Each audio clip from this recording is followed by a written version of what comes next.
अस्सलामुअलैकुम grade 9th, how are you? I hope you will be fine बेटा आज हम लेसन में मुल्की परिंदे और दूसरे जानवर इनके बारे में पढ़ेंगे बेटा। इसमें जो मुसन्निफ़ हैं उन्होंने आपको परिंदे और जानवर किस तरह अपनी खसूसियात की वजह से अलामत के तौर पर इस्तेमाल किए जाते हैं बेटा, उनके बारे में बताया है। और बेटा बड़े मज़ाहिया अंदाज में मुसन्निफ़ ने आपको जानवर और परिंदों की खसूसियत के बारे में बताया है। ग्रेड 9th इधर आप कुछ अल्फाज पढ़ेंगे, जैसे बेटा मूड का मतलब होता है बेटा मिजाज। काना तो बेटा काने का मतलब होता है कनात, करने वाला। बाशिंदे तो बेटा रहने या बसने वाले किसी भी इलाके के। बदनुमा तो बेटा इसका मतलब होता है बदशक्ल। हुजम तो बेटा जिसामत। हिफ्ज़ाने सेहत तो बेटा सेहत के बारे में इल्म या सेहत के असूल। नाला और शेवन तो बेटा आहो जारी करना। हम असर एक ही ज़माने से ताल्लुक़ रखने वाले। रुखे रोशन तो बेटा रोशन चेहरा। खंडर तो बेटा वीरान जगह। क़ियास तो बेटा अंदाज़ा, और बेटा इसका मतलब बाद है जी फहम तो समझदार। अब बेटा ग्रेड 9th इधर में आपको मुसन्निफ़ ने जो मज़ाहिया अंदाज में जानवरों की खसूसियात के बारे में बताया बेटा, हम वो पढ़ेंगे।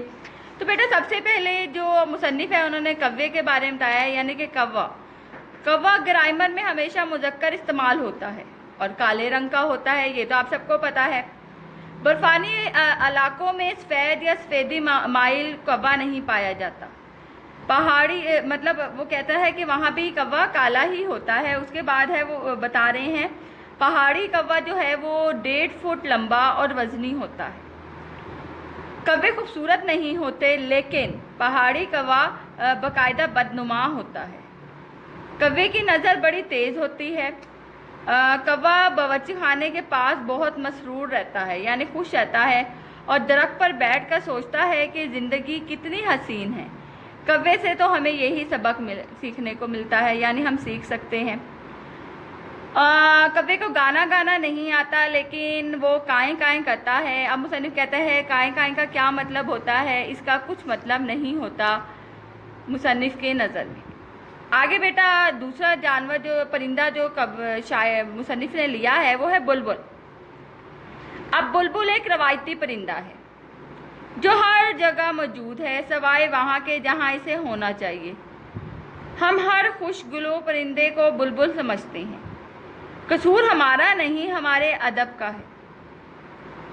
शायरों ने ना बुलबुल देखी है और ना इसे सुना है, क्योंकि असली बुलबुल एक मुल्क में नहीं पाई जाती। सुना है कि कोहे हिमालय के दामन कहीं कहीं बुलबुल मिलती है, ठीक है बेटा, लेकिन कोहे हिमालय के दामन में शायर नहीं होते।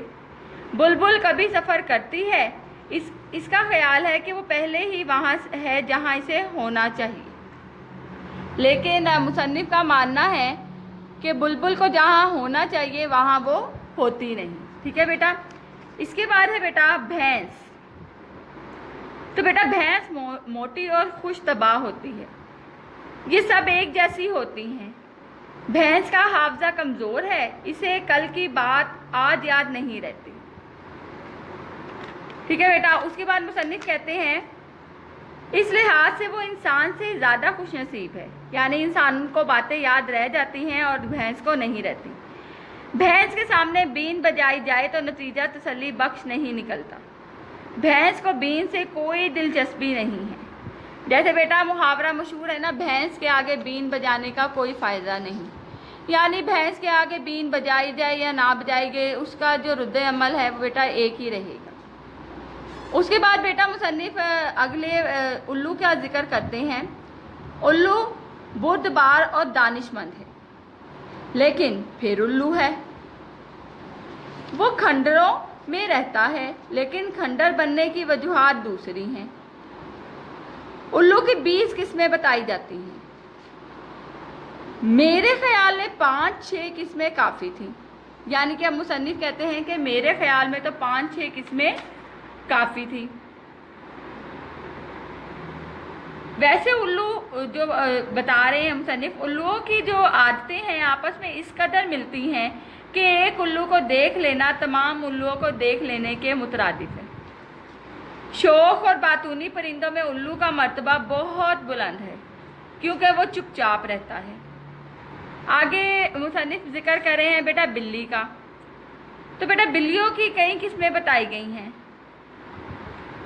जो लोग मुसन्निफ कहते हैं बिल्लियों की किस्में गिनते रहते हैं, इनकी भी कई किस्में होती हैं। बिल्ली और कुत्ते की रकाबत मशहूर है। बिल्ली बर्दाश्त नहीं कर सकती कि इंसान का कोई वफादार दोस्त हो। बिल्ली में बर्दाश्त बहुत कम होती है। बिल्लियां दोपहर को सो जाती हैं क्योंकि वो रात तक इंतज़ार नहीं कर सकती। एक ही घर में साला साल गुजारने के बावजूद इंसान और बिल्ली अजनबी रहते हैं। अब बेटा इस सबक में 5 जो हैं मुल्की परिंदे और दूसरे जानवरों का जिक्र किया गया। अब बेटा 5 के बारे में मुसन्निफ ने आपको इन्फॉर्मेशन दी। अब बेटा ग्रेड 9 आपने करना क्या है, ये जो हमने लेसन पढ़ा है मुल्की परिंदे और दूसरे जानवर। जी बेटा सबसे पहले आपने मुल्की परिंदे और दूसरे जानवर की रीडिंग करनी है और रीडिंग करने के बाद ग्रेड 9। जी बेटा यहाँ आपको ये जो है मुख्तसर सवालात, जी बेटा ये मुख्तसर सवालात की जवाबात है मेरा बेटा।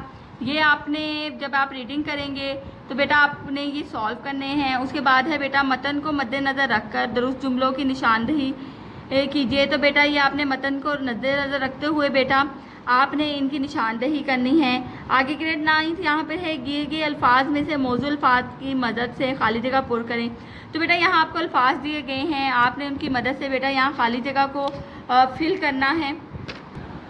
यहाँ पे है बेटा मदद अल्फाज के मुतज़ाद लिखें। तो बेटा उल्टा आपने ये अल्फाज दिए गए हैं जिस सुबह, सियाह, तेज़, असली, पक्का, ख़राब, मोहब्बत और रोशन। तो बेटा आपने इनके मुतज़ाद लिखने हैं।